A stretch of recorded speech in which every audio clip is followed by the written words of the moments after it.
एक गौतमी नाम की तपस्विनी जंगल में रहती थी। महाभारत की कथा है, भगवान व्यास देव जी ने लिखा है।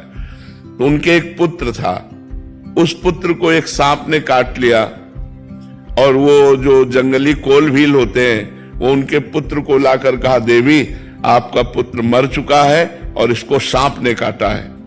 वो बहुत तपस्विनी थी और मंत्रवेत्ता थी। उन्हें तुरंत सर्प का आकर्षण किया और सामने बुलाया और कहा, मैं तुम्हें भस्म कर दूंगी, तुमने हमारे पुत्र को मारा। ध्यान से सुनना।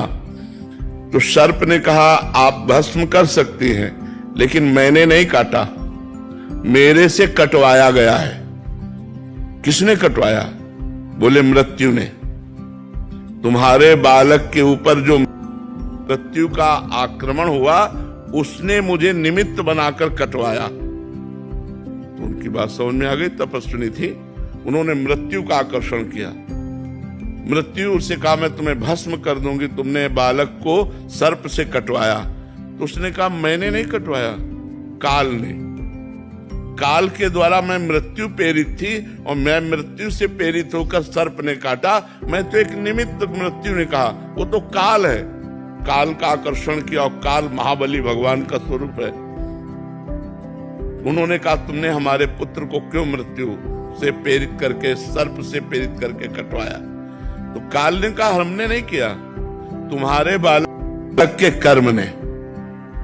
कर्म से प्रेरित काल, काल से प्रेरित मृत्यु, मृत्यु से प्रेरित सर्प। घूम के बाद कहा है कि तुम्हारे बालक का कर्म ऐसा था जिससे इसको सर्प ने काटा।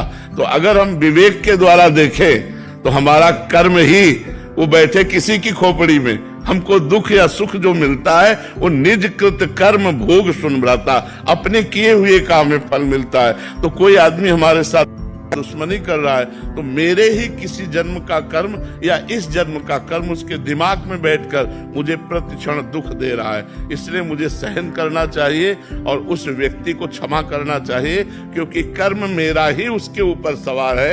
ईमानदारी से सत्य बात मानिए, ऐसे कोई दुख सुख किसी को नहीं देता है।